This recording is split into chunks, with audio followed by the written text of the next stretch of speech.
Staf Desa Hardianto, warga Desa Panahikan, Kecamatan Petalasan, Kabupaten Goa, Sulawesi Selatan menjadi korban penembakan oleh orang tak dikenal atau OTK pada Kamis 26 Juni 2025 dini hari.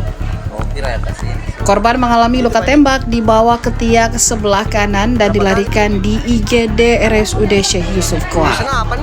Lalu korban dirujuk ke Rumah Sakit Wahidin Makassar menjalani operasi pengangkatan proyektil. Diduga korban ditembak oleh OTK menggunakan senapan angin. Personel Satreskrim dan tim Inafis Polres Goa menerima laporan tersebut langsung melakukan olah TKP. Kasatreskrim Polres Goa AKP Bahtiar menerangkan bahwa awalnya korban dalam perjalanan pulang dari rumah pamannya ke rumahnya dengan mengendarai motor.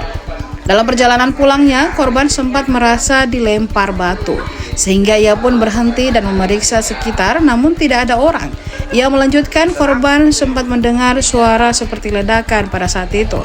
Kemudian korban kembali ke rumah pamannya dan ternyata setelah diperiksa di bawah ketiaknya telah berlubang. Benar, ada kejadian dugaan penembakan yang dialami saudara HN, yang mana saat ini masih penanganan medis, yang tadinya rencana berobat di salah satu rumah sakit swasta yang dirujuk kepada Rumah Sakit Syekh Yusuf, dan pada akhirnya dari Syekh Yusuf dirujuk kembali ke Wahidin. Untuk kondisi korban seperti apa? Kondisi korban sadar, tapi diperkirakan ada proyektil di dalam tubuhnya yang akan diangkat melalui tindakan operasi. Kronologi awalnya bagaimana, Om? Kronologi awal ini berdasarkan keterangan korban, yang ini juga akan sementara kami dalami, mengatakan bahwa dia sedang berjalan dari luar rumah menuju ke rumahnya, tiba-tiba ada seperti ledakan dan ketiak sebelah kanannya terasa sakit dan ternyata itu mengeluarkan darah sehingga dibawa ke rumah sakit.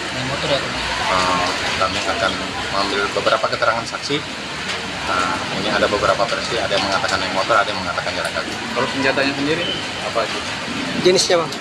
Jenis senjata ini sementara kita dalami, kita tunggu juga proyektil yang akan dikeluarkan melalui tindakan operasi, lalu kita uji lab untuk menentukan apakah jenis senjata yang digunakan. Berarti sengaja ditembak dari kronologi? Sampai saat ini kita belum mengetahui siapa pelakunya. Ya, setelah kita temukan pelakunya, kita dalami motifnya. Download Tribun X sekarang, menghadirkan lokal menjadi Indonesia.